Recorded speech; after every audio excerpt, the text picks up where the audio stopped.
La mesa. En este primer encuentro que convocamos desde Comisar Verde y Blanca, Mate Comisar Verde y Blanca, queremos abrir un espacio de diálogo en donde podamos debatir sobre las medidas que estamos tomando para la resistencia y la lucha que estamos llevando adelante en los distintos sectores del sector científico-tecnológico, pero también, además de compartir eso y el diagnóstico y conocer la situación de cada sector, nos interesa que empecemos a discutir sobre la posibilidad de crear, refundar un nuevo sector científico-tecnológico a partir del desastre y las prácticas de gobierno, pensando en aquellas cosas que sabemos que no estaban funcionando bien y que hace falta repensarlas y plantear nuevas, nuevas estrategias, sobre todo teniendo en cuenta derechos de los trabajadores, teniendo en cuenta mecanismos para que la ciencia efectivamente pueda estar al servicio del pueblo de nuestro país, para el desarrollo de nuestro país. Entonces, en esta oportunidad tenemos 4 invitados, eran 5 en el folleto que estuvimos compartiendo. Está también Jorge Defner, que lamentablemente tuvo un problema familiar y no puede asistir y pide sus disculpas por no poder estar acá. Y también está como coordinadora Miguela. Así que, bueno, vamos a dar inicio. No sé si querés decir unas palabras también.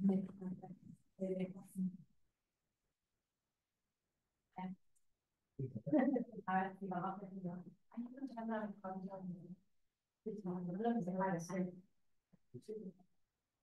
Hola, ahí está.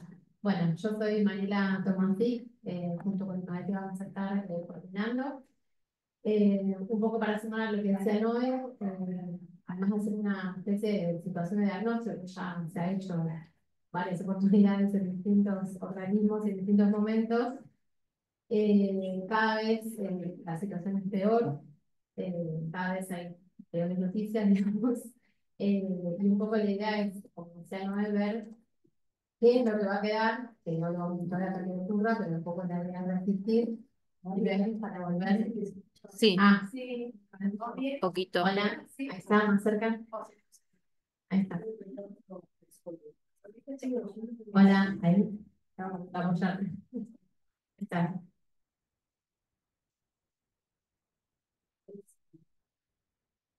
Hola. Hola, ahí está, te estoy escuchando. Hola. Así que bueno, convocamos a personas de distintos sectores del sector científico. Vamos a seguir el orden que tenemos en el folleto, como para que hable más o menos 5 minutos, si es un poco más, un poco menos, no hay problema. Así que le damos inicio a Agustina. ¿Querés presentar? Bueno, yo soy Agustina López Villar, soy secretaria general de Arte y Condiciones en La Plata, de la Junta Interna. Formo parte de, la, de las referentes que estamos tanto en la provincia de Buenos Aires por la Verde y Blanca, como en la CTA regional de nuestra zona, de La Plata, Berizo, Ensenada. Es decir, hay un recorrido que hemos podido construir desde hace varios años con las compañeras de Capital, con la Junta Interna anterior y con la referencia de la Verde y Blanca de forma federal, no solamente con Capital, que nos hace hoy poder pensar cómo es que llegamos hasta acá y cómo salimos de acá, ¿no? Eh, Ayer estuvimos compartiendo un panel en la universidad, en la UTN, la Universidad Tecnológica Nacional, y bueno, surgieron varias cuestiones que a mí un poco me dejaron pensando, que tiene que ver con esto del título que atinadamente se puso para esta actividad, que tiene que ver con refundar y repensar qué es lo que nosotros queremos para el sistema científico-tecnológico, qué queremos para nuestras vidas y para qué lo queremos, cuál es nuestro horizonte. Y yo soy de La Plata, venía manejando, pensando, que bueno, eh, ¿qué, qué es lo que nos puede despertar ¿no? Estas preguntas, esta iniciativa, esta necesidad de tener un rumbo medianamente claro, en donde podamos resistir, contenernos, sostenernos en estos momentos de tanta piña, tanto sopapo, tanto debacle, tanto maltrato, tanto ninguneo? Y me puse a pensar un poco de dónde venimos, ¿no? Y cómo llegamos hasta acá. Y me puse a pensar en los 2000, en los 90, digo, bueno, un poco más atrás, la dictadura, un poco, bueno, vamos a parar un poco. Entonces, me parece que estamos en una instancia de constante recuperación y reconstrucción, y me parece que es un valor que tenemos que sostener, ¿no? No es poco haber salido de una dictadura cívico-militar no solamente tan golpeándonos en las juventudes, en los ideales y en los compañeros, sino también en el objeto de liberalismo y de venta de nuestra soberanía y de nuestra patria en todos sus aspectos. En los 80 fue sostener un poco nuestra necesidad de democracia, que es lo que nos arraiga hoy en día a las estructuras fuertes que tenemos, sobre todo en nuestro caso desde el sindicalismo, que es parte de las organizaciones libres del pueblo, y que es donde nosotros podemos pensar qué es lo que queremos como derechos laborales, no solo para sostener un salario, sino también para que nuestra voz esté inmersa en las estructuras de definición de nuestros organismos públicos, ¿no? eh, los 90 con su liberalismo y después poder caer y lo que nos costó reconstruir en la década ganada. Y hago hincapié en esto porque en nuestro sector, en el CONICET en particular, no fue solamente eh, hacer que haya más proyectos de investigación, que haya más científicos en el sector, que se amplíen las áreas, sino también un proceso de democratización de nuestro organismo, ¿no? De que se formen los consejos directivos, que haya participación de los becarios, que haya reconocimiento del trabajo administrativo, que haya referencia también en esos espacios de debate los técnicos, profesionales y no profesionales, que haya un compromiso por parte del trabajador científico de cualquiera de sus escalafones en qué tipo de ciencia queremos y para qué la queremos, y que las voces estén ahí presentes con los espacios de denuncia, la CIOT, la CIMAD, los espacios de denuncia de los becarios. Me parece que ese proceso de democratización dentro del organismo fue muy duro, fue muy difícil, estaba en un proceso todavía de sostenimiento y hoy en día está caído. Hoy en día se volvió a foja cero con todas estas estrategias que teníamos para sostener a los trabajadores en nuestro sector, un organismo tan amplio como UNICEF, que no es el único de ciencia y tecnología, ¿no? Para sostener el trabajo tan arduo que tenemos dentro de estos espacios, que son tan verticalistas, que son tan de mirar en un frasco y tan de mirar lo que nosotros hacemos para producir lo que nos demandan producir, que no siempre tiene que ver con las necesidades que nosotros tenemos. Y en esta línea, ¿no? Un poco pensando cómo seguir y no necesariamente abocándonos al sector, porque el desguace está sucediendo en todos los sectores, no solamente en nosotros, en salud, bueno, en los organismos de ciencia y tecnología, en absolutamente todos, en seguridad, el golpe es hacia todo, ¿no? Cuidado, no entrar en el espejismo de esto de poder pensar si hay compañeros cesantes, porque esto nos está atravesando todo, sino para qué lado queremos salir, cómo queremos pensar nuestra patria, porque lo que nos está pasando ahora es que están discutiendo todo lo que nosotros hasta ahora venimos construyendo colectivamente, todo lo que nosotros entendemos que tenemos que pensar, y nosotros no estamos pensando en eso. Y es evidente que si nuestro pueblo hizo estas elecciones, nuestros compañeros de trabajo, ¿no? Votaron esta propuesta política, hay algo que nosotros tenemos que discutir, hay muchas cosas que nosotros tenemos que repensar, y poder debatir realmente lo que queremos debatir. Profundizar el proceso que veníamos llevando de democratización, profundizar los derechos laborales. Seguimos teniendo un organismo con un 40% de trabajadores que no tienen derechos laborales y que sistemáticamente se los considera en formación, cuando para poder estar ahí tienen que estar formados. Y somos uno de los organismos más grandes que no tiene convenio colectivo de trabajo.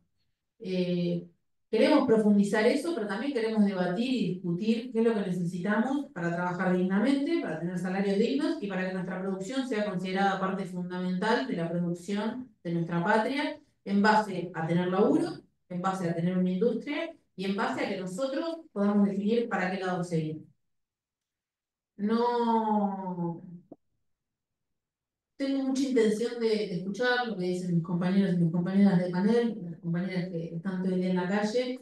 No sé si es el momento fundamental para profundizar en esto, pero sí es importante resistir para refundar, y para refundar hay que poner en tela de juicio absolutamente todo lo que tenemos hasta ahora construido, no porque todo esté mal, sí porque hay mucho de lo que está construido que forma parte de un statu quo y que hoy en día lo que se está poniendo en discusión sobre nuestra soberanía científica y sobre nuestra soberanía de conocimiento tiene que ver con esa otra parte que hoy está gobernando y que quiere hacer negocios para sí mismo con todo nuestro conocimiento, que no es solamente nuestro, sino es todo nuestro pueblo. No nos indica solamente a nosotros el lugar en donde estamos, sino qué le damos a la población y lo más cercano que podemos nombrar, lo más común son las vacunas, por ejemplo. Lo más cercano y lo que más nos dejó Turulecos también, ¿no? La pandemia, el encierro y cómo sostener a nuestros hijos, a nuestros compañeros, el laburo, la violencia. Y esta situación de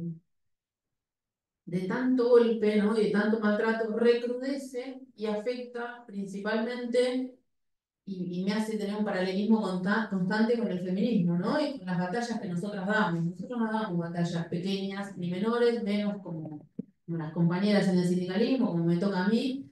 Estamos dando una batalla contra una estructura que tiene más de 4.000 años de antigüedad y así todo resistimos y así todo entendemos cómo funciona la estructura y damos nuestras batallas adentro de la estructura con códigos nuestros y también con códigos masculinizados, ¿no? Porque es parte de la batalla que tenemos que dar.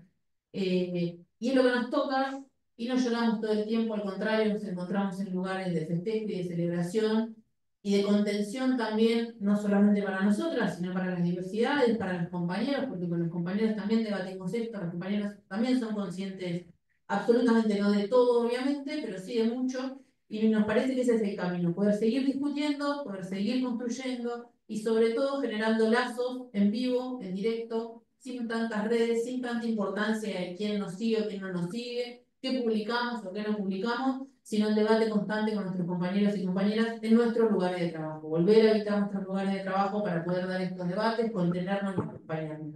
Así que no son grandilocuentes mis ideas, me parece que ayer hablábamos de los puntos de contacto que tienen los momentos más oscuros de nuestra historia, que son los mismos, son los liberales, son los de apropiarse de nuestro territorio, de nuestros recursos naturales, de nuestro conocimiento y de lo que nosotros invertimos constantemente para salir adelante como nación, como país y sobre todo con nuestra identidad, pero sí agradecer y reforzar esto que es fundamental, contenernos, retenernos para refundar y dar los debates que realmente tenemos que dar.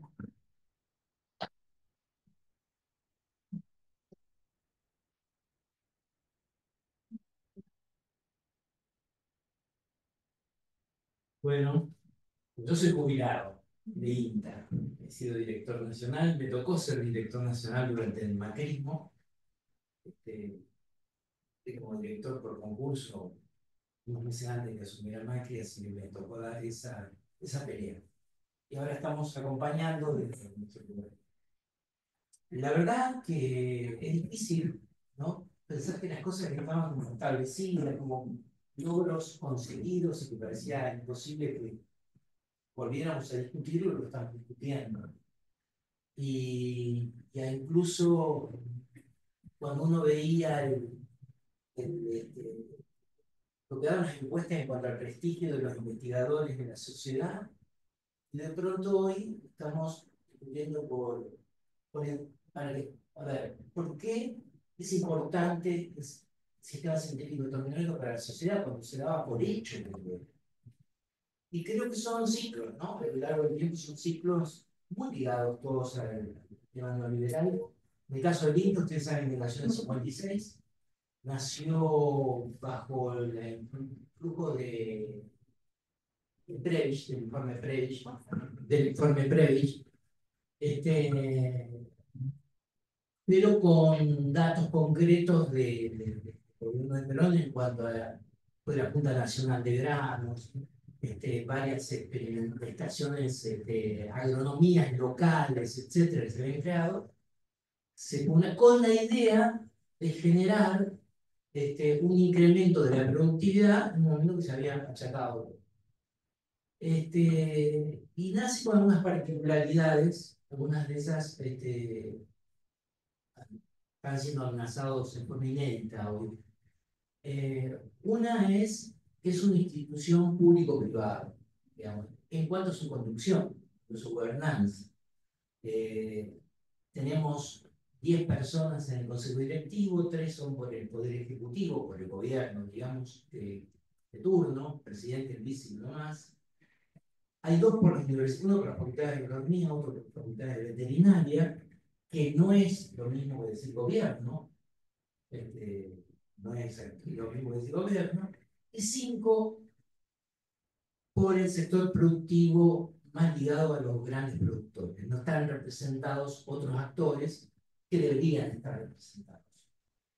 Pero siempre la constitución del INTA nunca fue mayoría el gobierno.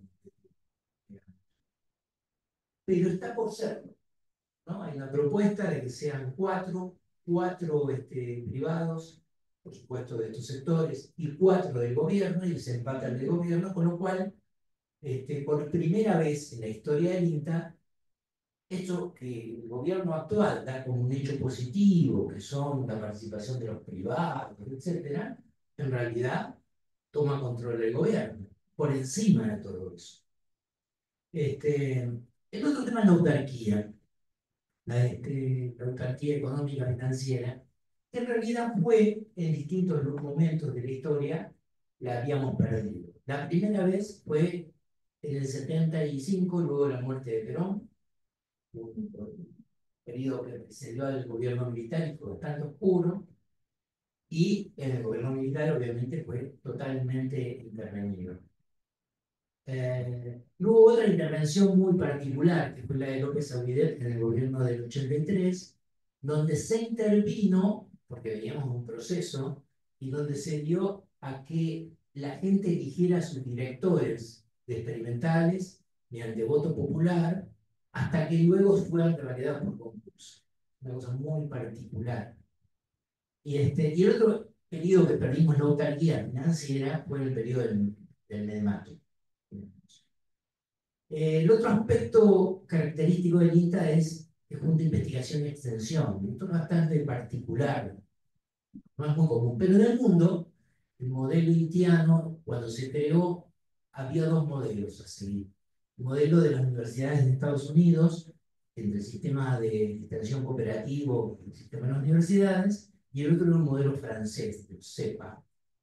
El de los CEPA era muy ausencia del Estado, productores grandes, y es el que dio lugar a los ACREA y a PERSIL, que son los que hoy están destruyendo el Internet. En cambio, el de Estados Unidos tenía el tema de la productividad, pero también de la familia rural, porque Argentina era un país con población rural. De hecho, la Federación Agraria en ese momento tenía 130.000 asociados y hoy no son más de 15.000. Porque lo que se ha producido en este tiempo es la concentración. Y esos pequeños productores o arrendaron o vendieron a grandes pools. Y esto fue acompañado y se incrementó durante el proceso, pero se acentuó en el Medemato. Y también es lo que está sucediendo y es la pretensión de que suceda ahora. Decía que la extensión es característica de ese modelo de Estados Unidos y también de Irlanda, digo para poner países que le gustan a mi ley, y a los cuales nos queremos parecer en 34 años. Bueno, ese modelo estable, digamos. Pero después de la década del proceso se produce una fuerte concentración y mucho más en el Medemato. Y esto fue seguido por políticas en el INTA que cambiaron. Trabajar con la familia rural, con productores chicos o medianos, se empezó a trabajar cada vez más con productores más grandes. Esto es un tema que debemos revisarlo y que no fuimos capaces de revisarlo cuando tuvimos gobiernos propios. Es un tema central del debate. Los ajustes se parecen, digamos, son militar, además de haber compañeros de Zacaretí, Pata Sierra, otros tantos compañeros. Se ha olvidado todo el tema social, muy parecido, ¿no? En el Medemato asumimos con 5.600 personas y terminamos con 3.600. Y durante el macrismo a mí nos tocó y nos pidieron que echemos a 1.300 a 1.500 personas. muy parecido a lo de ahora. Nosotros nos negamos, directamente le devolvimos el papel, resistimos, llamamos a la resistencia de entrada llamamos a la resistencia pública, a que cada lugar se organice con los municipios, con los diputados, con los rectores, por supuesto, grandes, chicos, y de ese lugar llegó la fuerza para que no se eche a nadie. Yo estoy procesado en ese momento por una causa, yo fui presidente del parque, pero 10 años después me inventaron una causa en esa época, y hace 4 años, 5 que estoy, espero profesional, digamos, de modo de opinión. Pero son parte de las luchas que se dan, digamos, pero no se echó a nadie. Y ahora el camino es este. Ahora, ¿qué hicimos mal? Que el Inter tiene prestigio. ¿Qué hemos hecho mal? ¿Qué cosas no leímos respecto a la sociedad, respecto al sector que nos representa? Uno de ellos es un cambio de conformación. Digamos, ¿qué modelo de país queremos y qué campo queremos? Queremos un campo que se vuelva a habitar, vuelva a producir las familias rurales en una recolonización de ese campo, o se va a seguir exprimiendo y concentrando cada vez más. Nosotros apostamos a que es posible que la gente de las ciudades vuelva en un mundo del campo con el avance de distintas tecnologías para la vida, para mejorar la calidad de vida. Pero para eso, entre otras cosas, tiene que estar representados la agricultura familiar en el Consejo Directivo. Hicimos ese intento, por ejemplo, hicimos un proyecto de ley que fue al Congreso y no se trató, le dijimos, bueno, nos dijeron por ley no, pues nos vamos a enfrentar con la mesa de enlace, entonces bueno, hagámoslo por decreto. Digo, la CREA está por un decreto del año 80 firmado por Videla y Martínez de Oz. Por lo tanto, por otro decreto se puede cambiar. No hubo voluntad política de hacerlo. Y el otro tema, que también está muy en boga, es cómo se financia el INTA y qué produce, qué le devolvemos a la sociedad. Queda claro que en la década de 60 prácticamente estaba el INTA solo, porque las universidades no tenían un fuerte sistema de extensión, el sector privado, el sistema de venta de agroquímicos nacía todavía, tampoco estaba presente, y gran parte de las mejoras de productividad del sector son asignadas en gran parte al INTA. Pero a lo largo de la historia, en los 90, sobre todo aparecen, y antes también en los 80 aparecen otros actores. Las propias universidades tienen otro protagonismo, el propio CONICET avanza en el sistema agropecuario de forma importante, y otros actores aparecen.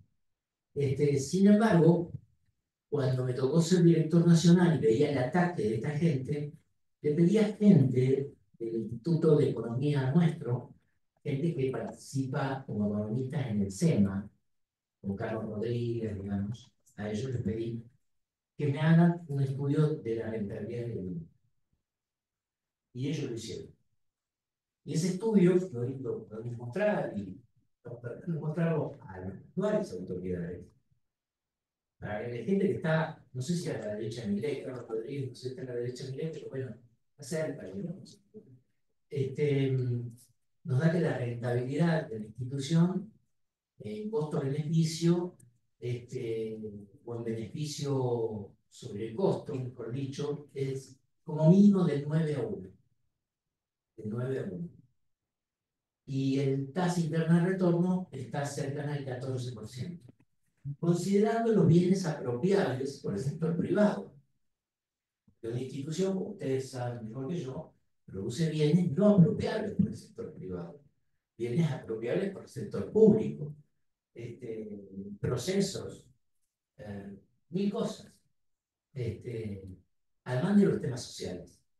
Además de que han destruido Cambio Rural, en un sistema de extensión que había llegado a 60.000 productores, o ProHuerta, que ProHuerta no era un sistema de riboso que se entregaba la semilla y nada más. En los últimos tiempos habíamos logrado que un porcentaje importante del financiamiento vaya a esos pequeños productores de la agricultura familiar en transición o directamente agricultura familiar de subsistencia, a que su pequeña producción excedente se comercialice y avance.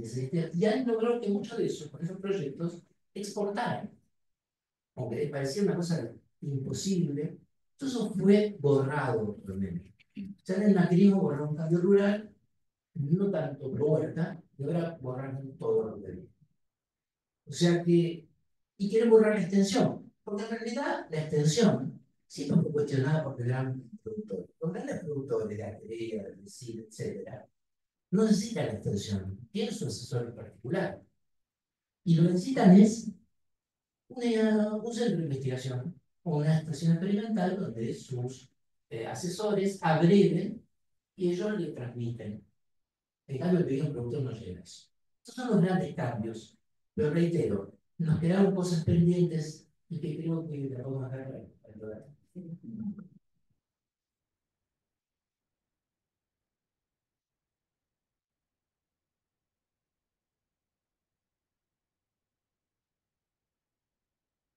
Bueno, muchas gracias por la invitación, Jeff. Yo soy Agus Gormazábal, soy becario postdoctoral de la agencia I+D+I con lugar de trabajo en la Universidad de Quilmes, donde además soy profe y donde soy graduado por partida doble, primero en el grado y después en el doctorado. Cuando me invitó Noé a participar, me aconsejó enfatizar en algunas cuestiones que tienen que ver con el financiamiento de la agencia I+D+I, entendido sobre todo que es transversal a buena parte de las instituciones que forman parte del ámbito científico-tecnológico. Lo voy a hacer porque me parece importante que democraticemos esos números y que todos podamos defenderlo, pero al mismo tiempo también voy a dejar la segunda parte de la intervención, si no tengo 10 minutos, para hablar de aspectos más de largo plazo, en lo que tiene que ver con lo científico. Desde Becarios de Agencia se logró introducir una serie de preguntas en el informe que presentó Guillermo Franco ante el Congreso de la Nación, y de esas preguntas, particularmente la 166 y la 476 a la 480, es que nosotros estimamos que el gobierno en este momento tiene retenidos 46 millones de dólares que son de disponibilidad inmediata para el sector científico-tecnológico y que sin embargo no están siendo ejecutados. Y que a su vez podría acceder a otros 196 millones que ya están asignados para la función científico-tecnológica de nuestro país y que sin embargo no pide su desembolso. Las instituciones frente a las cuales están estos convenios son precisamente las mismas con las que el país se endeudó hace 2 meses. Fíjense las diferencias de severidades, ¿no?, que hay cuando es dinero para endeudamiento que cuando es para el financiamiento del sector científico. En ese sentido, por algún motivo se instaló que el crédito con el BID es en particular el menos ejecutado. Y tengo que decir que es más ejecutado de todos los que tenemos. Los convenios son con el BID, con el Banco Mundial y con el Banco Centroamericano de Integración Económica, que es el BCIE. Es el Banco Mundial el que tiene mayor porcentaje de su ejecución. En particular, se desembolsó apenas el 24% de la partida total, que son unos 40 millones de dólares, y de esos 40 millones solamente se ejecutaron 6. O sea, fíjense, de los 46 millones que tiene el gobierno en este momento, 34 en realidad son con el Banco Mundial. Y además está decir que esos 46 millones equivalen a casi 6 años de pagar todas las becas de todos quienes somos becarios de la agencia I+D+I. Algo que en parte da cuenta del monto del dinero y por otra parte da cuenta también de lo poco que ganamos. Hoy los becarios y las becarias de la agencia cobramos lo mismo que venimos cobrando desde mayo del año pasado. Es decir, hace ya 12 meses, 13 meses que estamos cobrando lo mismo. Estamos con el salario congelado. Y obviamente se nos pagó sin recibo de sueldo, como viene pasando desde febrero de este año. Desde febrero que no recibimos nuestro recibo de sueldo, desde hace 2 meses perdimos cobertura médica en provincias patagónicas, ya no tenemos obra social. Y para colmo de males, el año lo arrancamos con la cesantía de 9 compañeros y compañeras de una forma absolutamente injustificada. Sobre este aspecto particular, sobre el aspecto salarial, quisiera retomar algo que se habla mucho y que me parece que está bueno debatirlo, que es esta idea de que el árbol de los salariales tapa el bosque de la ciencia en el largo plazo. Y yo creo que la discusión salarial, por el contrario, es del bosque, en el sentido de que tiene un impacto sobre la estrategia del país, porque con los niveles de ingresos que estamos teniendo en este momento, las personas que van a poder sostenerse en el sistema son las que quizás dependen menos de este tipo de financiamiento. En la población científica se va a estar enriqueciendo en un sector social en particular, y eso va a ser un problema el día de mañana si desde nuestro sector tenemos la intención de aportar soluciones al territorio, porque va a ser un territorio que buena parte de su comunidad no conoce, porque no proviene de ahí. Yo vengo de una universidad donde el 85% de sus estudiantes son primera generación de universitarios. No son esos pibes los que se van a sostener en el sistema con lo que estamos ganando en este momento. el sistema va a quedar enriquecido en una población sesgada. Y eso es un problema en términos estratégicos. No pensemos que lo salarial es coyuntural, es de largo plazo. Tiene que ver con la estrategia de cara a lo que se viene en la ciencia del país. Y en ese sentido, en estos días estuve hablando mucho con compañeros y compañeras respecto de qué pensamos de la ciencia que debería venirse el día de mañana cuando todo esto pase, que va a pasar, que va a pasar. Y entre eso hablamos de dos cuestiones que surgieron de las intervenciones de los compañeros. La compañera hacía referencia a las vacunas. Tenemos que pensar en una discursiva que ponga el foco en grandes proyectos, porque son esos de los cuales la población se apropia después, y lo que sigue recordando al día de hoy tras años de haberse llevado a cabo, como pasa con el ARSAT, por ejemplo. Pero con las vacunas podríamos haber hecho lo mismo, nos faltó mística ahí, igual. Y por otra parte también pensábamos en algo que se mencionó sobre el sector productivo. Me parece que ya tenemos más consenso al respecto de que la ciencia y la tecnología tiene que estar articulada con el sector productivo, de cuál es el modelo productivo. Tenemos más consenso de que la ciencia tiene que estar, más que de saber cuál es ese sector productivo que queremos desarrollar. Eso lo tenemos que hablar. Tenemos que tener claro cuál es ese sector productivo para el cual vamos a cobrar a la ciencia sobre la que ya tenemos un consenso que tiene que estar incorporada. Pero yo en particular les voy a traer y con esto cierro, lo prometo, tengo tiempo.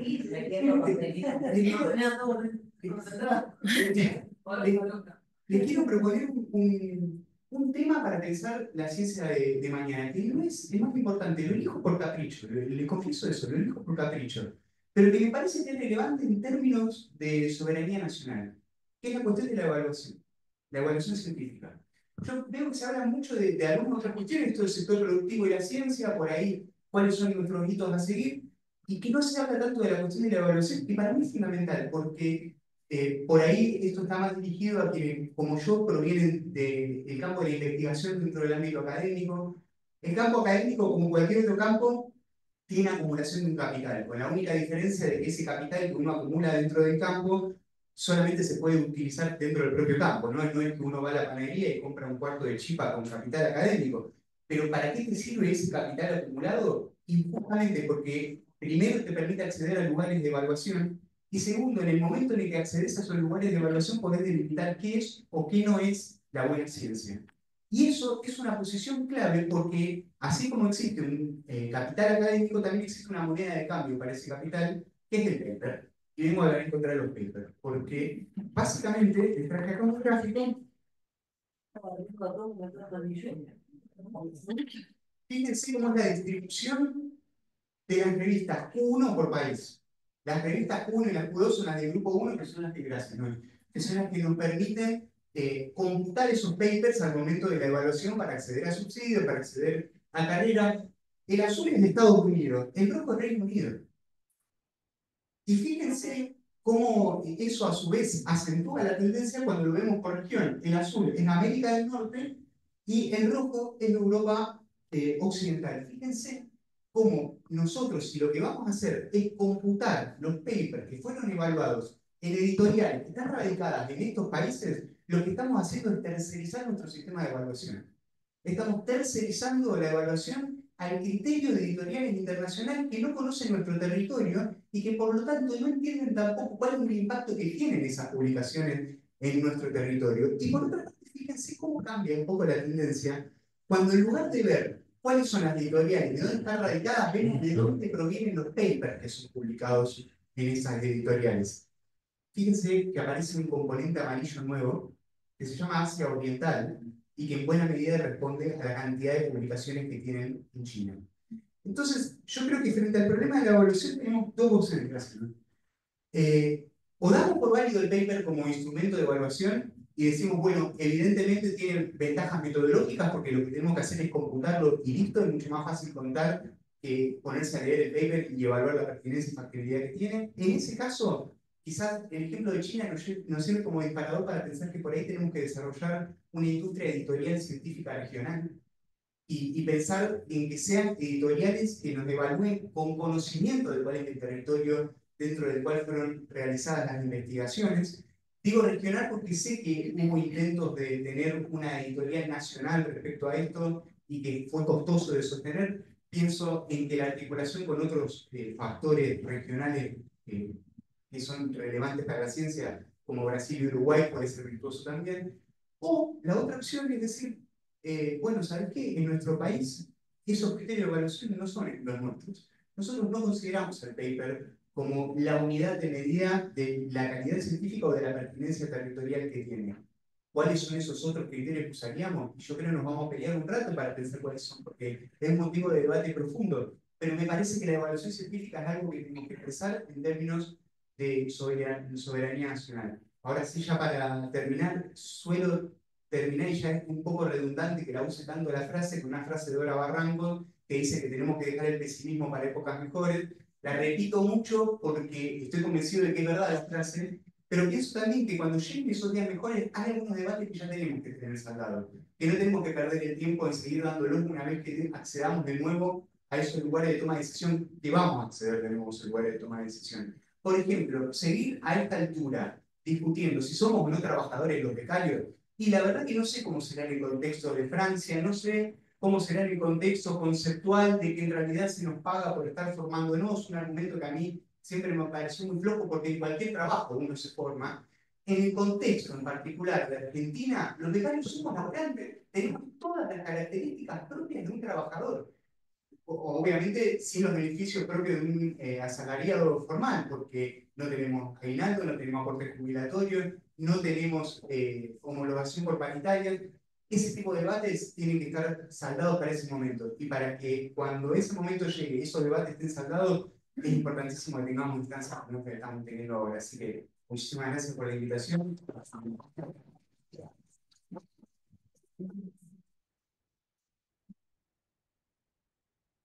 Hola, ¿cómo están, compañeros? Bueno, es difícil, ¿eh?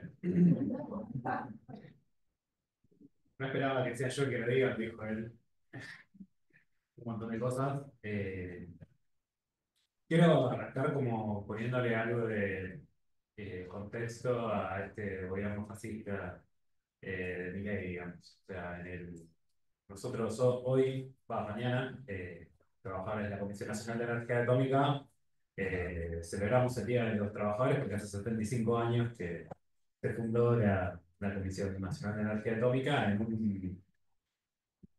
con una visión de soberanía y con una visión muy innovadora sobre qué era necesario en Argentina para poder resolver muchos de los problemas nacionales, digamos.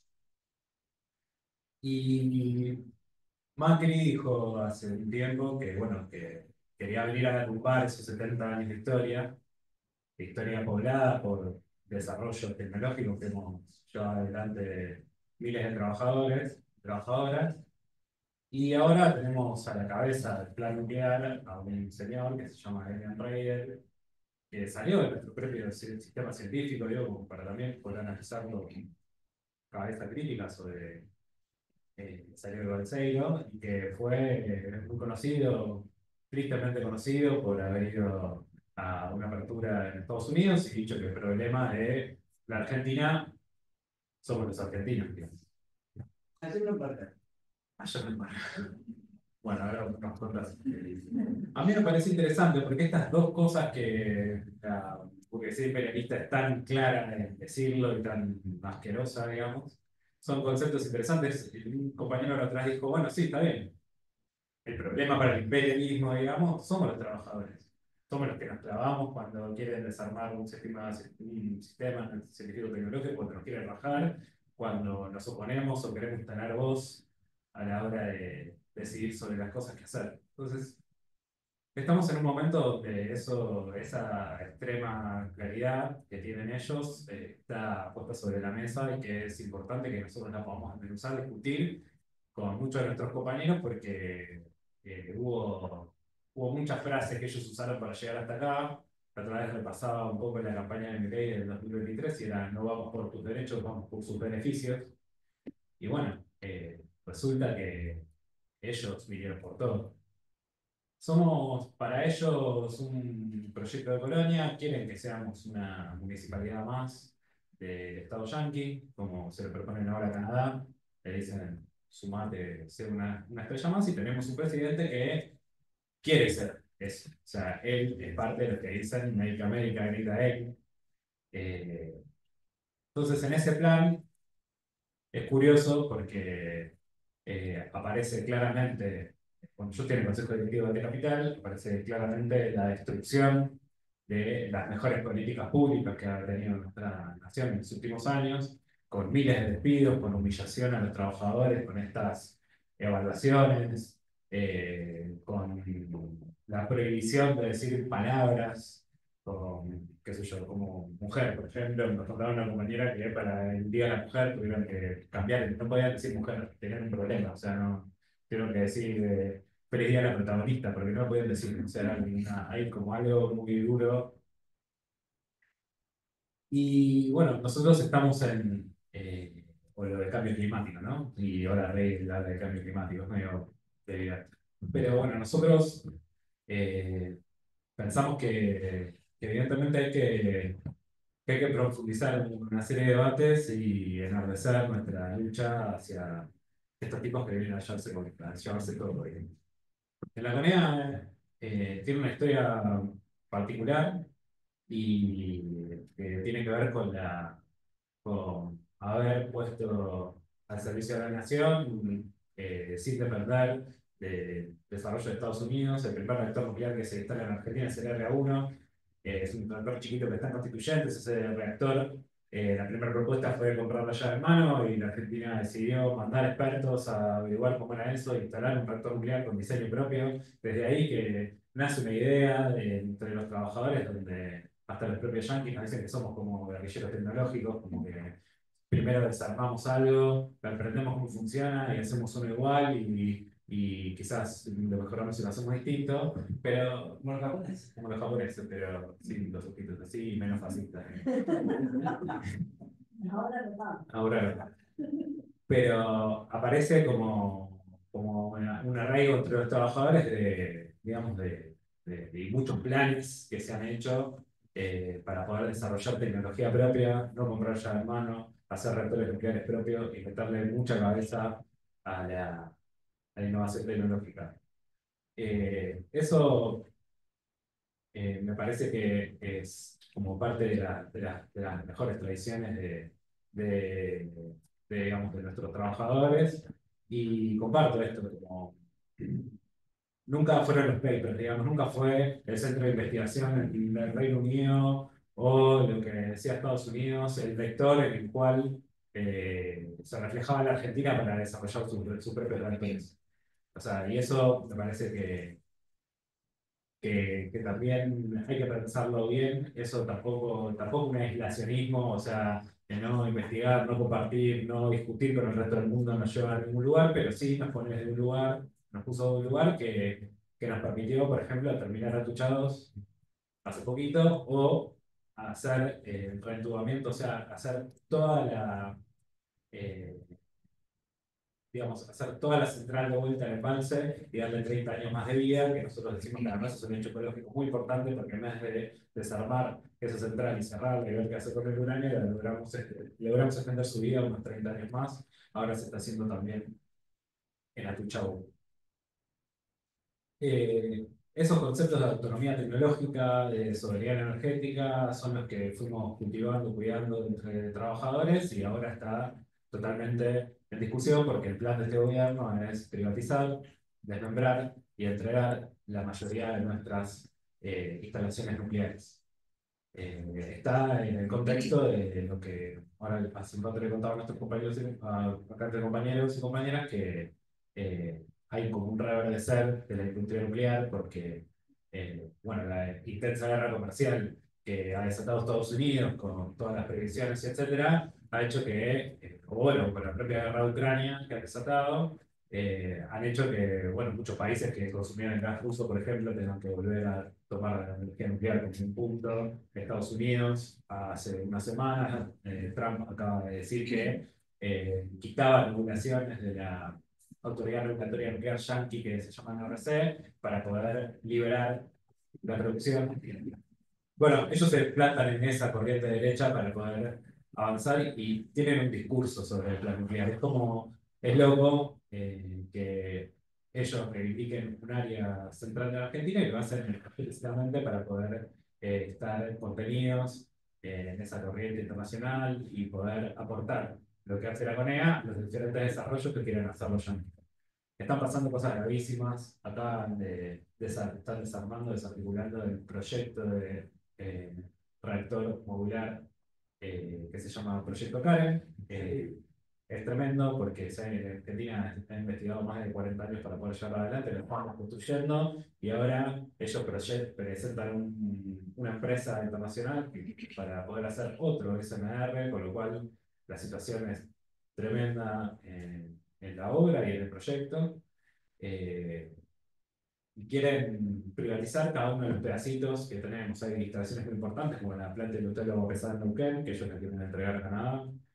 Eh, quieren sacarnos la fuente de irradiación de la planta industrial de irradiación, que acá que fue un desarrollo en conjunto con una necesidad del INTA de poder, o de los productores de poder irradiar alimentos para poder exportar. Bueno, eso ya hay dos empresas privadas que quieren entregarle las fuentes a esas empresas privadas para que funcionen afuera. Y Toda la lucha contra la mosca de los frutos en Río Negro se hizo a partir de ese trabajo con ustedes. claro, Tenemos algunos vasos comunicantes, deberíamos tener mucho más. debería haber mucho más. Y yo solo para terminar, digo, para no darle tantas vueltas, a mí me parece que es interesante pensar en el nuevo bloque popular que pueda encabezar un nuevo proyecto de Estado en la Argentina. Hay muchas ideas alrededor de esto, o sea, esto que hablaba Cristina de satisfacción democrática, tenemos que pensar precisamente qué es y cómo se resuelve, porque está claro que, como en la discusión que está ahora entre Axel y Cristina, no se estaría resolviendo la insatisfacción democrática. Hay que pensar qué proyecto y cómo se resuelve. A mí me parece que frente a esta mano invisible del mercado que ellos dicen, en realidad es el gobierno de los monopolios imperialistas sobre nuestra economía, hay que ponerle una planificación centralizada de nuestra economía, enlazada con nuestros desarrollos tecnológicos, pensada para repoblar la Argentina de trabajadores rurales, de productores y de trabajadores en todo el país, porque, y eso totalmente agarrado, arraigado con la necesidad de más derechos. O sea, quiero ser explícito en esto. Si hoy Milei saca una reforma laboral y le quita el aguinaldo a la mayoría, digamos, a los trabajadores, bueno, a todos los que tienen menos de 35, el 95% debe no tener aguinaldo. O sea, que no le está sacando nada. Hace falta que aparezca una fuerza política que diga que vamos a producir en el país, que nos vamos a apoyar en lo mejor de nuestra historia para poder hacer desarrollo tecnológico, productivo. Eso se tiene que hacer desde el Estado, tiene que ser planificado y que para eso vamos a incluir a miles de trabajadores con miles de derechos para poder hacer un nuevo 17 de octubre, un nuevo argentinazo, un nuevo cordobazo, donde podamos llenar de poder a los trabajadores. Yo creo que la cuestión del salario no está solo eh, relacionada con la capacidad de poder reproducir nuestra fuerza de trabajo, o sea, poder volver a casa, vivir donde con nuestros hijos, etcétera, sino que también hay algo que es importantísimo, que es la voz. Cuando los trabajadores tienen voz y pueden tomar decisiones políticas, son los momentos donde más podemos incidir. Le mandamos un saludo a este héroe último que le dijo de Bredo, yo estoy esperando que pase un colectivero acá, a decir un montón de cosas. Pero de esos seres anónimos, de esas chispas que salen de cada uno de nuestros mejores exponentes de la clase obrera, creo que son las que hay que organizar, darles voz, dejar de mutilarlas, que en nombre de la producción tiene que arreglar la precariedad laboral, si esa fuera la solución para aumentar la productividad. Lo que hay que desatar es una revolución en nuestras cabezas y poder tener un nuevo proyecto de país.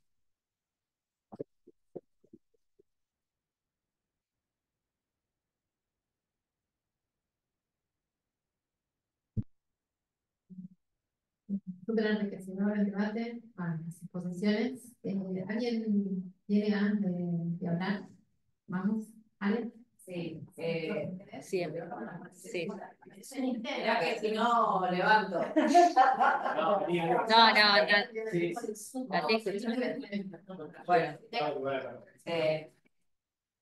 Bueno, en primer lugar agradecerles muchísimo las intervenciones, todas tuvieron cosas muy interesantes que me dejaron pensando en la convocatoria de la mesa, que es la idea de refundar, que no es lo mismo que vamos a volver, y esto me parece que circuló, porque volver a lo mismo es volver a las situaciones que sentaron las bases de que haciendo así se pudiera hacer todo lo que se está haciendo ahora.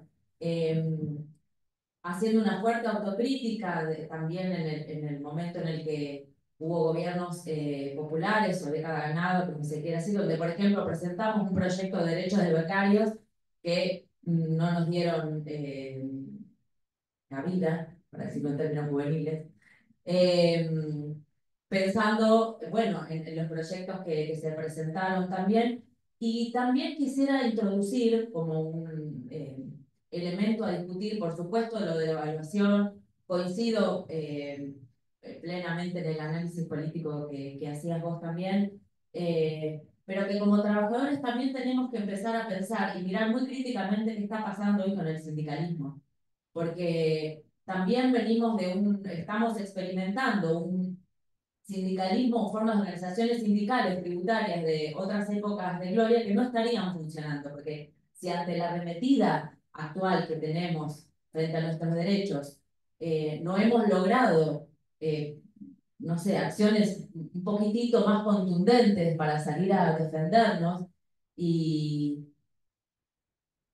uno huele acuerdos, uno no quiere ser conspirativo, pero la verdad es que no dan los números, sino de cómo se están moviendo las cosas. Entonces me parece que también tenemos que, al mismo tiempo que no solamente damos la discusión, seguimos dando discusión que debería estar saldada sobre que los becarios son trabajadores y que los científicos también son trabajadores, no solamente los administrativos, porque hay un problema, tenemos en CONICET de un remanente de elitismo que nos ha dividido en la lucha en este momento donde tendríamos que estar también un poquitito más unidos. Y pensando en los administrativos, también otra pendiente fue que no logramos el pase a planta de todos los artículos 9 que fueron rápidamente barridos en este nuevo gobierno, y eso es algo que podríamos haber hecho con un gobierno que realmente tuviera conciencia de lo que son las condiciones laborales de los trabajadores en general, no solamente en el sector científico tecnológico, aunque es este el tema de la mesa. Quería agregar esto del sindicalismo. Yo particularmente me llevo un montón de cosas para seguir pensando, que entiendo es la idea, que esto también pueda servir como insumo para que sigamos reproduciendo estas discusiones. Muchas gracias por haber venido. Hola, ¿alguien más quiere hablar?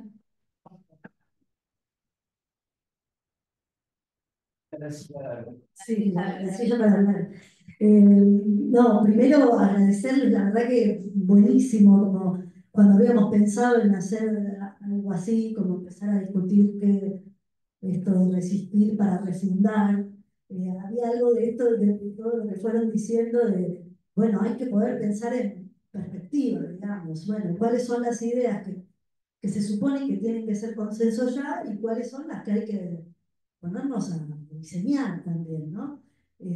Porque hay algo del momento histórico en donde el proyecto fascista de Milei, de Meloni, de Trump, tiene una propuesta de futuro, una línea de fuga para la crisis, y nosotros estamos como, bueno, qué sé yo, esto es una mierda, pero ¿por dónde, a dónde? Esto se plantea como más difuso. Y entonces, de algún modo, esta instancia tiene como propósito empezar a, por lo menos desde nuestro sector, empezar a aportar algunas líneas. Y a mí me parece que en todas las intervenciones hubo algo interesantísimo para pensar, que es quién es el sujeto, cuál es nuestro sujeto, ¿no? Y en esta relación entre los trabajadores de la ciencia y la tecnología y el pueblo en general, esto que decía Agustín de, bueno, hay un consenso de la vinculación entre el sector científico y tecnológico y la producción, o el sector productivo, sea esto lo que sea. Bueno, ¿y eso qué es? ¿Y eso quién es? ¿Con qué se come? Nosotros no somos productores hay experiencias en nuestro país de trabajo productivo del sector científico-tecnológico, de CONEA, de INTA, pero también de las universidades públicas, ¿no? Ayer en la mesa que Agus hacía referencia, aparece una idea respecto de la articulación institucional, de esto que recién decía. Bueno, hay una dificultad en la articulación institucional, sobre todo desde el momento de 2005, 2004, 2005, cuando el CONICET se reabre. En ese momento, que fue imprescindible, porque de algún modo esto que Agustín decía, bueno, ¿cuál es el sujeto de la ciencia, el sujeto productor de la ciencia? De algún modo se transforma. Eso nosotros en la lucha del macrismo lo veíamos mucho. Estábamos los que veníamos de la militancia universitaria rompiendo los escudos que tiene CONICET para su salvaguarda elitista, digamos, y entonces diciendo, bueno, te tomo el ministerio, como, de la tradición de las tomas de las facultades, de las universidades, como viniendo de otro palo. Y eso también fue posible porque, como decíamos en ese momento, plebiscizamos el CONICET. Fuimos un montón que en otro momento lo hubiéramos sentado, ¿no? En línea con lo que decía Agustín sobre el salario. Pero sin embargo, la idea de un organismo de ciencia y tecnología que produzca papers o conocimiento socialmente o popularmente válido, también quedó como retraído respecto del resto del sistema científico y tecnológico. Entonces me parece que se plantean como dos cuestiones. Por un lado, un desafío institucional real que tiene que ver con no solo con las formas de gobierno y de toma de decisiones, que además en el gobierno de Alberto Fernández estuvo muy con la gobernanza, como con palabras que de dónde vienen, como de qué me estás hablando. Entonces, ¿cuándo tomamos decisiones nosotros? Digo, ¿cuándo discutimos efectivamente los rumbos, las líneas estratégicas, hacia dónde queremos ir, etcétera? ¿Cuándo participamos? Eso por un lado, me parece que hay una, una necesidad de que hoy pensemos en términos institucionales, tanto de toma de decisiones como de articulación institucional, interinstitucional o de creación institucional del sistema científico tecnológico público, y por otro lado discutir concretamente cuál es el sujeto, ¿no? Y por qué no romper la idea de que la relación público-privada es la madre del desarrollo. Digamos, y ahí como que nosotros repetimos como loro que la industria nacional, como si hubiera un sujeto industrial que hoy estuviera preocupado por lo que a nosotros nos está pasando, digamos.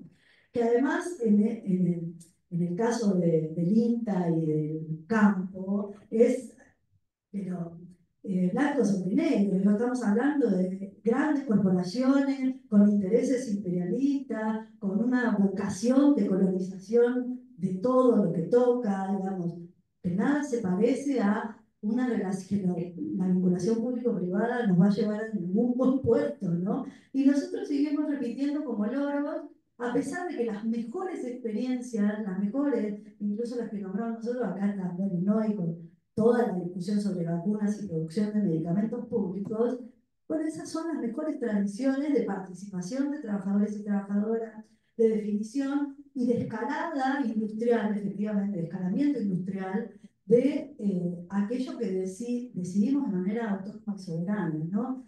Me parece que hay como dos nudos que hay que empezar a discutir mucho, mucho, mucho respecto de cuál es el sujeto de la producción de conocimiento y cuál es la reorganización, la refundación institucional que necesitamos. La verdad que buenísimo, me encantó. ¿Alguien más tiene ganas de aportar al debate? Por Zoom. ¿Querés venir?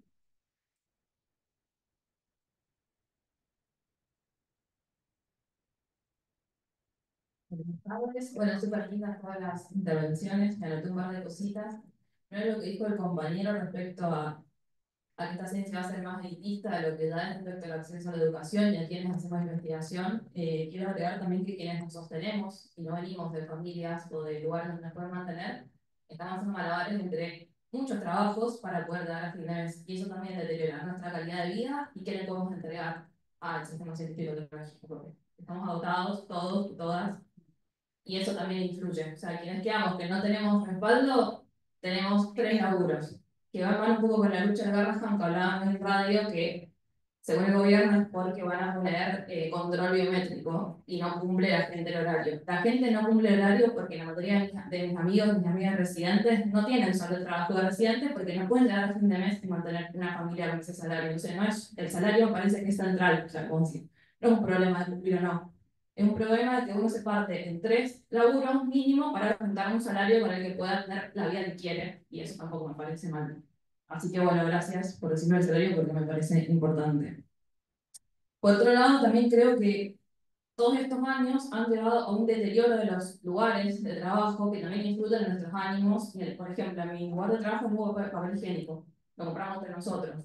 O algunas compañeras no almuerzan para poder comer a la noche. O sea, como que están pasando estas cosas que hace mucho tiempo no las escuchaba y no puedo no ponerme mal porque me pone mal el deterioro del lugar de trabajo, de los equipos, de no poder comprar reactivos, de no poder hacer mantenimiento, lleva a que en todos estos años que no hemos tenido eso, cada vez sea peor y vaya peor.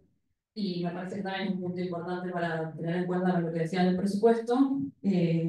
Por otro lado, los papers, que como vos decías, son 5 grandes editoriales que están radicadas en estos países. Y en la ciencia también hay modas. Entonces uno sabe, y los que estamos en el sistema científico sabemos que esas editoriales también deciden que se publica. Entonces, respecto a la soberanía nacional de los temas de investigación, no es menor que las editoriales elijan. Y pasa mucho que voy a investigar esto porque es lo que está de moda, porque es lo que van a publicar, entonces la evaluación por papers respecto a la soberanía nacional y no estaría dando muy de la mano porque si es por eso, uno se pone a investigar algo que está de moda y va a publicar. Entonces, no va por ahí. Y por último, como dijo la compañera, la reconstrucción, no sé cómo va a ser, pero no sé si nosotras, que cada vez veo menos representación femenina en los medios, no sé si ustedes han visto las propagandas de los streaming o de los medios, nosotros estamos desapareciendo. Ni hablar de las disidencias y comunidades, entonces me parece que es con nosotras. Así que bueno, gracias.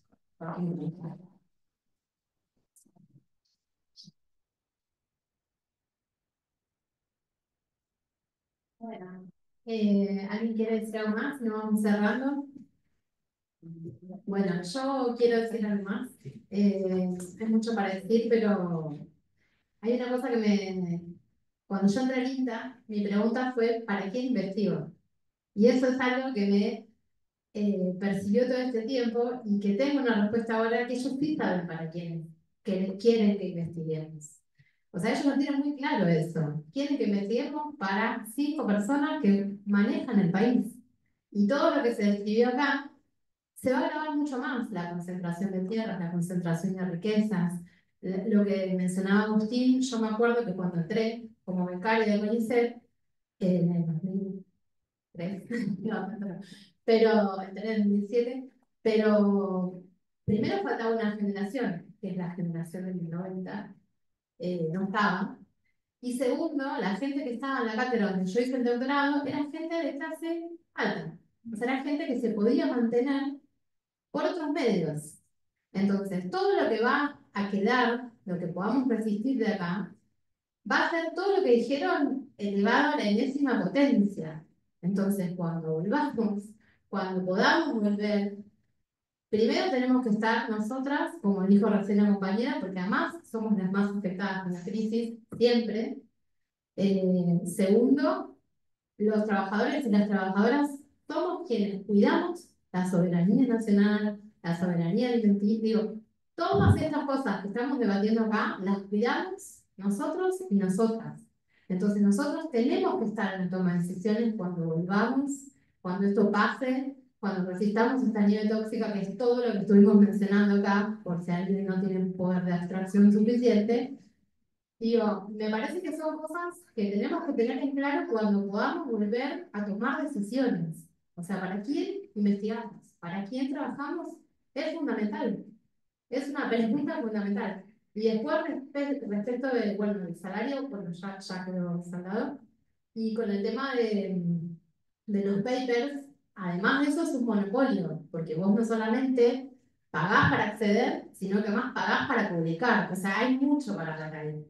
muchísimo para el país. Pero bueno, no me quiero extender porque si no nos quedamos hasta las 8 de la noche, me parece. Le dejo la palabra a Héctor.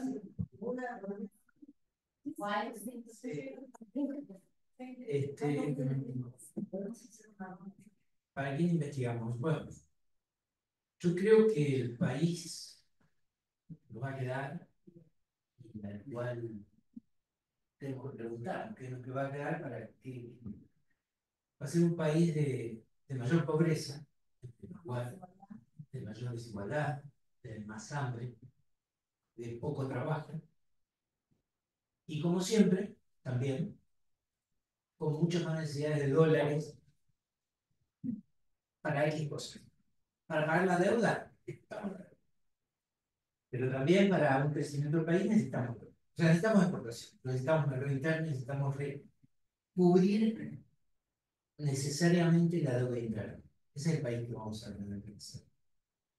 Por lo tanto, vamos a tener que trabajar para alimentar, para generar trabajo y para generar exportación. Y cuando hablamos de generar trabajo y exportaciones, es cómo lo haces en lo posible, en lo más que puedas, con la industria nacional. Industria nacional que, a veces nacional, si es gran industria, tiene poco, ¿no? Ese es otro tema. ¿Cuál es el sistema de los industriales argentinos? ¿Cuán nacionales son? De cualquier manera, hay experiencias y creo que el desarrollo del país en forma federal y el sistema científico tecnológico acompañándolo en forma federal, por lo tanto, la interconexión, la forma de nodos, acompañando estos procesos, ambos, el del hambre de la gente, el de la generación de trabajo y de la necesidad de exportación que todo país tiene, que lo vamos a tener, van a ser fundamentales. Sobre que para qué trabajamos, el otro día, cuando fue una manifestación de arte fundamentalista, había poca gente. Y en general hay poca gente. No estamos movilizando. ¿Qué no está pasando? No sé, yo digo en el caso de Linda. Si nos viene la nivel tranquila, si nos viene poca gente en la calle. En el caso de Linda, yo sé que más del 50% ha votado en ley, o a máquina. No tengo dudas. Pero de cualquier manera, me preocupa la poca gente. Ese día, yo estoy bastante relacionado con la Unión de Trabajadores de la Tierra, la gente que produce nuestras hortalizas acá. Entonces, había una marcha de ellos y me fui hasta la secretaría y ahí nos juntamos con los compañeros y compañeros de la UTT, trabajadores, trabajadoras, sus hortalizas y sus flores. Y vinimos para un miércoles. Vinimos a la Rivadavia donde está Linda, y había muy poca gente. El progreso fue aportado por estos trabajadores, que a veces no miramos. A veces no miramos. Que mucha gente invita, ¿no? Y la consigna era que si nos levantaban un palo, se entregaba una flor. Si llegaban a poner la pistola, en lo posible podríamos una flor dentro del caño como lo del año 78 en Francia. Por mí fotógrafo al lado. O sea, con fotos estoy quedando muy jardín. Tenemos que registrar esas cosas. Sí, sí, pero bueno. Y digamos con todo tres. Lleno de tortugas ninja. Entonces, cuando estábamos en Ica, lo llamé a uno de los vocales del Consejo Directivo por el Poder Ejecutivo, un chaqueño, en una época que supo representar a la sociedad rural. Lo llamé y le digo: mirá, estamos acá abajo. Te traigo, ustedes salgan por la ventana, claro. Estos que están acá son productores familiares, producen el 60-70% de la verdura que comemos acá. Y producen más guita que ustedes, los ganaderos. Mejor representantes. Digo para que lo conozcan, porque no van a tener oportunidad de conocerlos. Me dijo: esa gente, no nos tenemos que ocupar de esa gente, porque nosotros hemos prohibido, no, pero en el INTA, prohibido hablar de agricultura familiar. Agroecología prohibido mencionarlo. Cambio climático, por supuesto. Está prohibido. en la época de la libertad se prohíben todas las palabras. Y el otro tema que quería decir es, nosotros no tenemos 400 millones de dólares, como dice Cruzanera, nuestro presupuesto es 220 millones de dólares. No, 220 millones de dólares es el presupuesto oficial, digamos, ¿no? Ahí, de lo que nos den, nosotros será, para que menos. Pero lo que quiero decir es que la ley de INTA establece que nos regimos por un 0,45 de las importaciones, porque eso fue cambiado. En la época era de las exportaciones agropecuarias, y el propio sector agropecuario dijo, no, no, nuestra no. Pero eso no. Bueno, quedó de 0,45 de las importaciones y un porcentaje de la tasa estadística. Y ahora Trump quiere que le eliminemos. Sí, no sé. Qué buena función. Sí. Y en definitiva eso representa el doble anualmente, representa casi 500 millones de dólares, 450 millones de dólares, y nos dan menos de la mitad. Pero por la ley de INTA queda un porcentaje. No se puede, no ha modificado la ley, y entonces lo que no se usa en un año queda en un fondo de desarrollo tecnológico, que a fin de año está estimado en 600.000 millones de pesos. Nosotros en un momento presentamos un proyecto para crear un fideicomiso en la época nuestra, la época, digamos, no, primero lo presentamos el gobierno de Macri, si que Macri lo sepa, digamos. Y ¿para qué? Para que con esos fondos hagamos trabajos de investigación, de extensión, de desarrollo, con el resto de los medios del sistema científico y tecnológico, universidades, las provincias y con los productores, con asociaciones de productores de distinto tipo. Estuvo Estado parlamentario, en ese momento abordábamos nosotros, y Heller, que era presidente de la Comisión de Presupuesto, preguntó a Guzmán y dijo no. Perdió Estado parlamentario, lo volvimos a presentar después cuando estuvo Macri. O sea, cuando estuvo Macri, no, cuando estuvo Macri, los nuestros aprobaron, pero bochó las vidas, digamos, cuando fuimos gobierno nosotros, salió, fue a las comisiones, salió por unanimidad, menos en la comisión de presupuestos lo voltearon. O sea, independientemente, nos voltean eso, que era. Entonces está acumulando ahí, eso es lo que supongo para sacar, pero mucha plata. Mucha plata. Son 300, 400, 500 millones de dólares, los cuales el fideicomiso era el 30% de eso, 150 millones de dólares, que iba a un fondo para eso. Y para vincularnos con el sector público. Bueno, quería decir una de estas cosas porque no somos deficitarios, le damos ganancias al país, está demostrado por la gente del SEMA, que se lo dimos a propósito para que no hagamos socialistas, ¿no?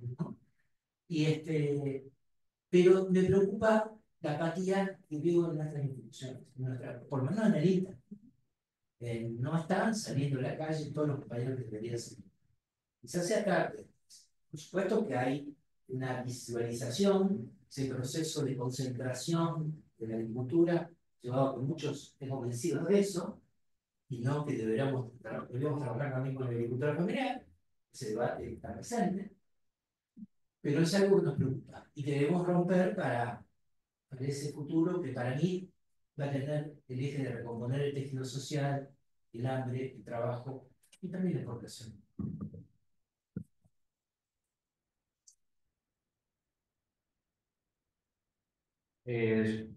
Yo tenía tres cosas para pensar. Una, que me parece que hay como una consigna general, ¿no? Como defendamos la ciencia. Perdón, está que todos los monos picantes. A mí me parece que se queda muy corto eso, o sea, porque sin el debate de la ciencia para quién, o sea, no sé,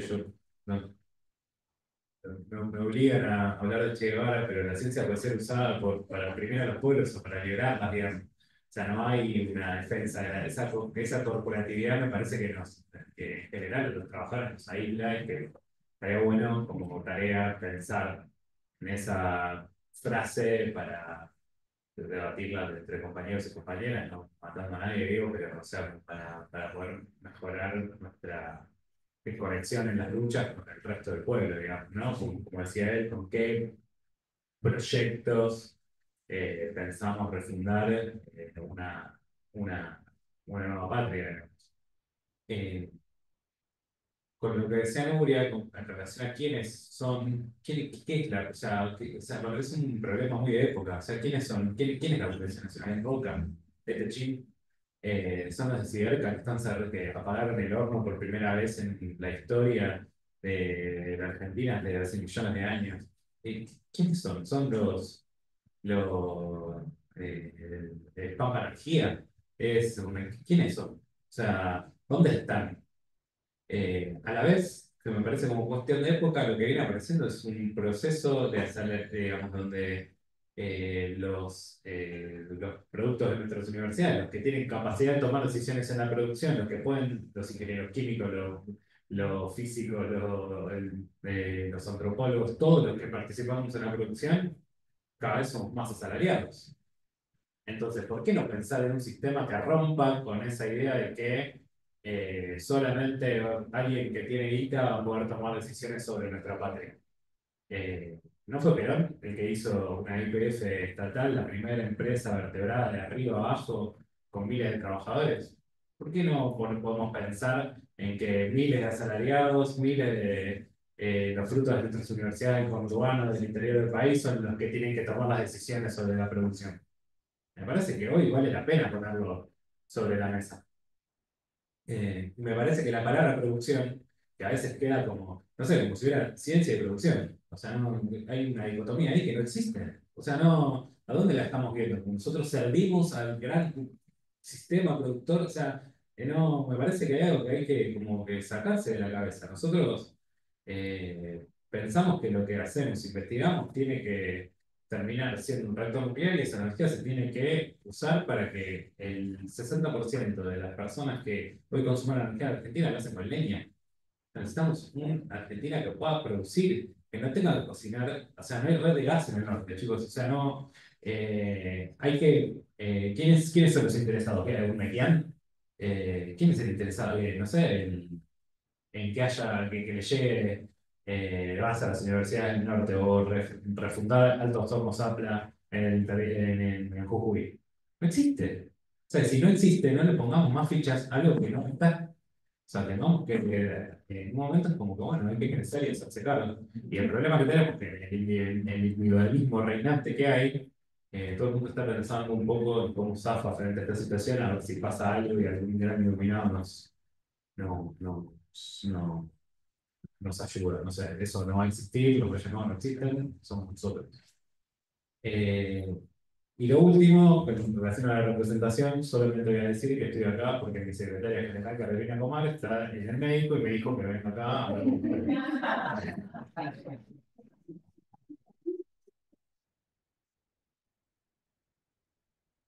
Ruido del Salvador, ¿no? Eh, Primero me pareció más que interesante todo lo que se fue planteando, las perspectivas. Creo que con respecto a... Se intentó mucho en distintos gobiernos, por más que hayan sido no amables con nosotros, nunca fueron tan duros, ¿no? Ni siquiera el macrismo fue tan hijo de puta con nosotros, ¿no? No fue tan soleto el macrismo tampoco. También estábamos más organizados. Sí, ahora y estamos atomizados por completo y yo creo que la pandemia y todo lo que pasó tenemos un montón de... Y también creo que hay un cambio de paradigma, ¿no? Que estamos en un momento de coyuntura en todas las estructuras, no solamente desde los trabajadores y nuestras representaciones, sino uno se da cuenta qué pasa en los consejos directivos. Los propios compañeros o compañeras que tienen una afinidad más cercana a lo que es la justicia social, a lo que son los derechos laborales, dudan y tienen miedo, y hay miedo. Entonces, me parece que se ha hecho mucho que, que tener el título o el mote de sindicalista pesa y tiene consecuencias muy grandes, que lo que vienen a golpear son estructuras concretas que tienen una discusión política interna que es fuerte, porque las universidades podemos discutirlas, pero tienen una impronta política y de discusión muy fuerte y hay debates, nos gusten o no nos gusten esos debates y esas líneas, ¿no? Porque convengamos que son radicales principalmente, y está un poco desdibujado el radicalismo, pero digo, y está intentando sobrevivir en el contexto que puede sobrevivir, no por proteger por demás estructuras ajenas, ni siquiera las propias, pero nos encontramos en un contexto de un debate en donde los trabajadores no tenemos la voz que queremos, no tenemos la voz que necesitamos tener. Tenemos que estar discutiendo nuestro salario cuando la realidad es que la mayor parte de la población le importa tres carajos si cobramos el aguinaldo, ¿no? Porque no lo cobran y porque los sindicatos no nos ocupamos de que dentro de los lugares de trabajo entren trabajadores de nuestras bases. Nos estamos ocupando hoy de hacer ollas populares para poder darle de comer a nuestra población desde la solidaridad y de la reconstrucción también de nuestros propios lazos entre nosotros, ¿no? Porque nosotros también estamos en tensión. Que tengamos compañeras sindicalistas implica que nuestros hijos que criamos nosotras estén pagando los platos rotos de este gobierno. Porque no es que lo pagamos nosotras solamente de nuestro cuerpo y con una triple jornada, son nuestros hijos y nuestras hijas los que pagan esto, que no estamos en casa. Y no estamos en casa. Porque es así, porque hay que estar en la calle. Y me parece que desde ese lugar hay que ser un poco más amables con nosotros. Estamos dando estos debates, por eso hice un poquito, que es lo que yo venía pensando, ¿no? Yo no soy sindicalista de hace un montón de años, claramente. Son 7 años de sindicalismo y no en el epicentro del país, que es la capital federal, sino en La Plata, un poco más alejada, con otras internas, como la de Axel y Cristina, que no es menor, chiquita, ¿no? Pero me parece que lo que estamos ávidos es de que nuevamente los gobiernos nacionales y populares se apalanquen sobre la voz del movimiento obrero organizado, que tienen sus debates, que tiene sus bemoles, que también estamos transitando esta lectura generacional y que también estamos dando los debates para dentro de nuestras estructuras, ¿no? Nosotros tenemos trabajadores en CONICET que son terraplanistas, tenemos trabajadores en CONICET que son antivacunas. Entonces, no puede ser que tenemos trabajadores en CONICET que hacen negocios sobre la base de los servicios a terceros y que no quieren liberar esa quinta.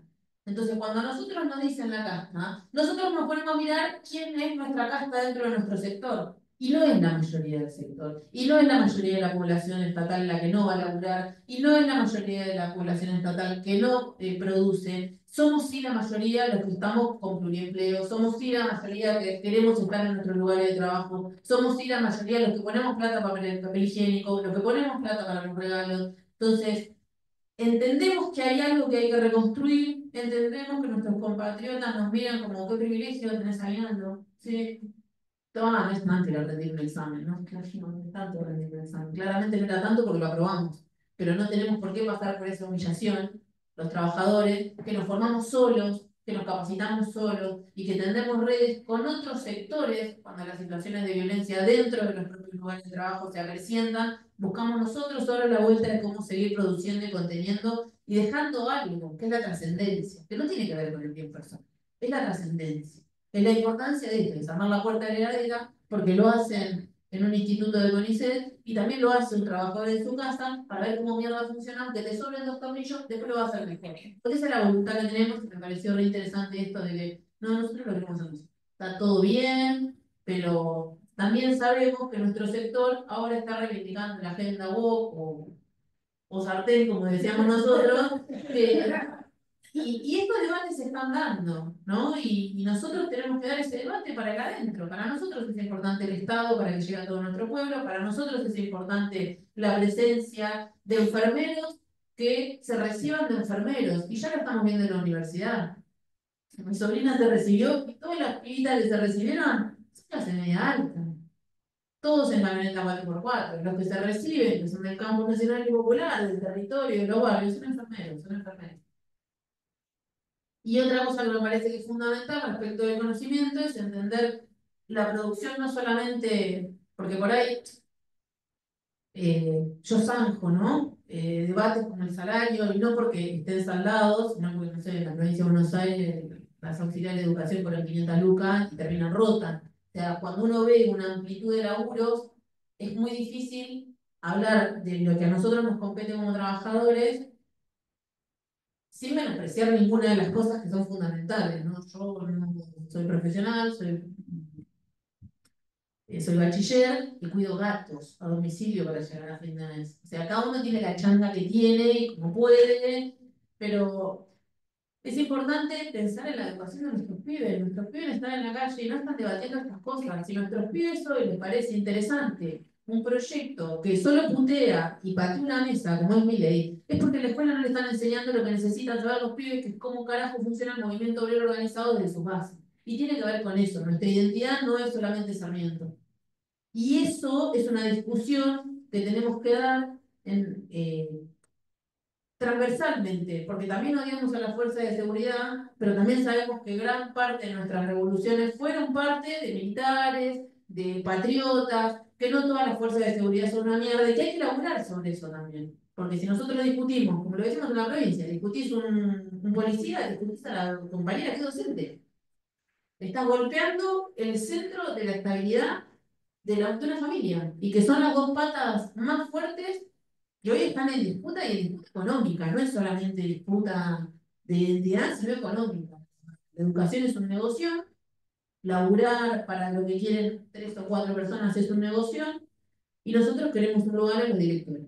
Queremos que los trabajadores tengan representación en los directorios de cada uno de los organismos autárquicos, como están en la universidad, con representación gremial. Y la discusión dentro de los sindicatos es durísima, es larga, no se acaba nunca, porque nosotros venimos a este mundo a luchar por nuestros derechos de acá a la eternidad. No es de ahora, no es de un poquito, no es de más o menos, no es de vez en cuando. Nos vamos a morir pobres y muertos de hambre, como hicieron San Martín, como hizo Belgrano y como hicieron cada uno de nuestros próceres y de nuestros compatriotas en todos lados. Y ese es nuestro orgullo. No queremos nada para nosotros, queremos la trascendencia de nuestro pueblo, la libertad y la soberanía de nuestros pueblos hermanos.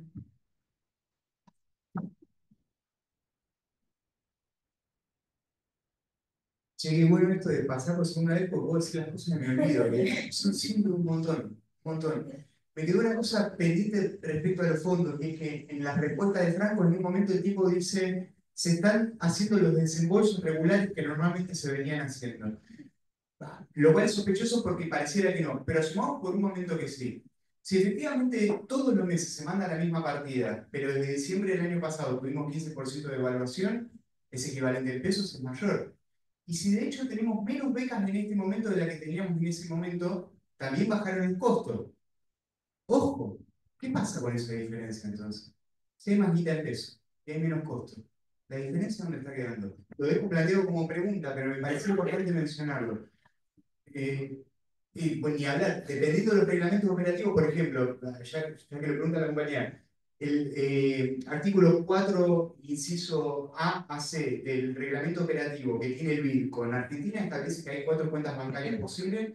La primera es para el depósito directamente en dólares, la segunda es en pesos y es para la transferencia interna de dólares a pesos. No es menor preguntarse dónde está esa guita, si en una cuenta o en la otra, porque si ya lo especificaron, es guita que se está devaluando. Y si no la especificaron, vale la pregunta de por qué al Banco Central le conviene retenerla en esa cuenta. Es una pregunta que tendría que responder Franco, pero me parece que está bien que nosotros también la tengamos en cuenta. Respecto a lo que decía la compañera, nosotros sabemos que la mayor parte de los hogares que tienen crianza monoparental están llevados adelante, sobre todo por mujeres. Bueno, en la agencia el 75% de quienes tienen becas son mujeres. Y está lleno de compañeras que maternan en soledad y que mantienen una casa con lo que reciben de esta beca, que me olvidé de mencionar, no solamente está congelada, sino que obviamente está congelada por debajo de la línea de la pobreza, que encima es un 20% menos de lo que cobra un becario, una becaria de CONICET por hacer la misma tarea. Que por supuesto esto no lo digo en detrimento de los compañeros de CONICET, corresponde y hasta deberían ganar más. Digo, por una cuestión de nivelar hacia arriba. En el caso de becarios y becarias doctorales son 780 lucas, en el caso de becarios postdoctorales son 950 lucas. Digo, esos son los números que estamos manejando, no estamos hablando precisamente del congelamiento de situaciones de privilegio. Y eso es súper importante teniendo en cuenta esto. Respecto a la representación, claro, hoy no vengo en representación de la asamblea, porque si no, al mismo tiempo que digo que el 75% son compañeras, justo vengo yo, pero no vengo en ese plan de representación. Me gustó mucho algo que dijo una de las compañeras que pasó a hacer su aporte, que es la cuestión de la resistencia que hay por parte de nuestro sector a reconocernos como empleados estatales. Somos laburantes, pero ni mejores ni peores que el pibe que te atiende en el mostrador del Ansel. No hay que subirse, Pero totalmente. Hay que vencer esa resistencia, porque ni mejores ni peores, quizás sí con la responsabilidad de pensarnos estratégicamente para un proyecto de país, ¿no? No tenemos conciencia de clase. Pues, ni hablar, o por lo menos en ciertos sectores. Por lo menos No, claro, ciertos en ciertos sectores. No, sí, no, totalmente de acuerdo. Que no discuto al contrario, totalmente de acuerdo. Es una cosa increíble. Bueno, y de hecho, eso para mí está relacionado con lo que también dice la compañía de los papers, que yo me había olvidado mencionarlo y es pertinente decirlo, y es que no solamente aporta un sistema centralizado de delimitación del signo científico y que no tiene en cuenta la connotación regional que tienen nuestras investigaciones, sino que encima pagamos. Encima pagamos. Y encima pagamos en una moneda que no es la nuestra. Y encima pagamos en una moneda que no es la nuestra y que nuestro país es escaso. Hay mucho para hablar. El nivel de sesgo que tenemos al respecto de tomarlo como un instrumento válido de evaluación, yo creo que lo tenemos que rever porque además tiene connotaciones no solamente en términos de soberanía nacional, sino en términos de connotación sectorial y de clase. Se está discutiendo en la NUC. Pero por supuesto, en algunos países, de hecho, ya no se evalúa por cantidad de papers, sino que te piden que elijas 5 y los defiendas. Podemos pensarlo, pero digo, en términos de sector, es un tema del que tenemos que hablar. Y para no acaparar el uso de la palabra y terminar, me gustó mucho la pregunta de para qué investigamos. Yo nací en el conurbano, soy de Quilmes, y viví casi toda mi vida en Quilmes. Y mis viejos eran maestros y mis abuelos vinieron de lugares muy lejanos. El conurbano es un lugar que queda lejos de los lugares donde se supone que uno puede realizarse, pero nosotros lo intentamos igual. Y cuando uno se basa en las representaciones que se tienen muchas veces en el conurbano, no se esperaría, si te basás en eso únicamente, que sea un lugar en el que se produce ciencia. Y nosotros producimos ciencia. Y a mí eso me enorgullece, y me enorgullece que haya una casa en el barrio de Rocha y La Madrid en donde se manda cálculo de dinámica molecular. Entonces también es por el barrio de uno. Y me parece que reivindicar qué es lo que se puede hacer en un lugar como ese al que tantas veces se lo representa de la forma que se lo hace, como es el conurbano, a mí me es un aliciente. Pensando también en ese vecino, en esa vecina que está al lado de uno y que ve una realidad similar y que puede encontrar respuestas en la ciencia para muchos de los problemas que tenemos en el territorio. Y eso.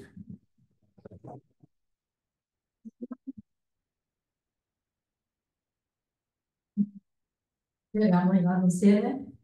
También, bueno, quería agradecerles realmente. Tienes una denuncia. Sí, dale, ¿querés el micrófono? Hablando de lo que deberíamos hacer cuando volvamos, en el caso de Lita, obviamente que el sistema productivo está en boga, el sistema productivo de agroquímicos, el agroquímico, etc., eso te va a centrar. Pero la semana pasada, en el INTA, piden la exoneración de una científica Balcarce por participar de un proyecto europeo que fue presentado. Yo estaba director nacional, lo presentamos, pero y participamos con distintos países, donde se ve el nivel de agroquímicos en el cuerpo de las personas. El nivel de agroquímicos en el cuerpo, y era el proyecto Sprint. El proyecto Sprint, donde compartimos con otros sistemas científicos tecnológicos. Lo elevamos, Argentina entró, participó junto con países europeos, con universidades, etc. Y empezó el trabajo midiendo niveles de agroquímicos en personas, en animales, en las casas, de sistemas agroecológicos o no agroecológicos. Cuando aparecieron los resultados, hablo de la gestión de Alberto Fernández y de las autoridades en ese momento, se paraliza y se pide salir del proyecto Sprint.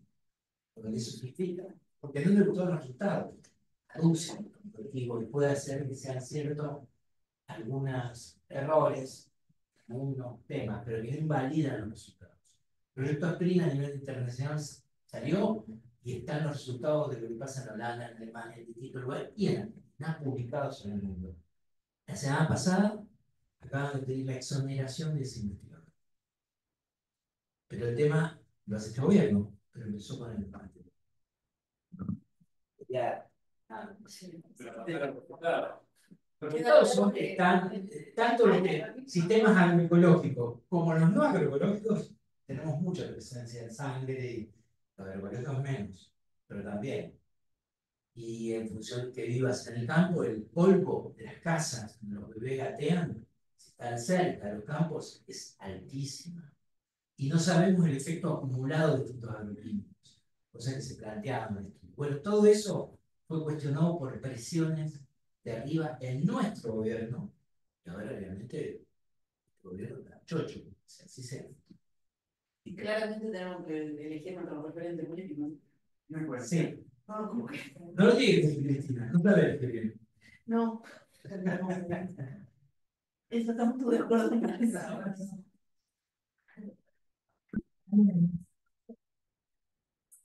Qué bárbaro. No, sí. Dejamos a Claro, no, me parece que esto refleja que hace mucha falta un espacio así, ¿no es cierto?, donde podamos compartir todas estas cosas y discutirlas, y queda como, nos va a quedar así las ganas de seguir profundizando en un montón de las cosas que se fueron mencionando. Muy interesante todos los comentarios, los reportes. Y bueno, nuestra idea es tratar de replicar este mismo encuentro una vez por mes, ir variando tal vez a hacer algunos más específicos sobre algún tema en particular para poder discutir en más detalle. Así que esperamos que puedan seguir participando, seguir acompañándonos en esta actividad y les agradecemos mucho la participación a los oradores, oradoras y a todas las personas que participan. Gracias. Gracias.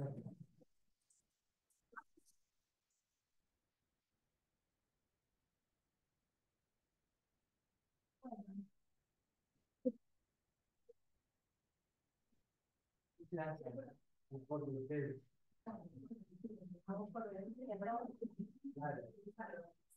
Después la idea es un documento. Sí, va a ser difícil. Va a ser largo. Pero bueno, muy bien. Un montón de gente que sería interesante para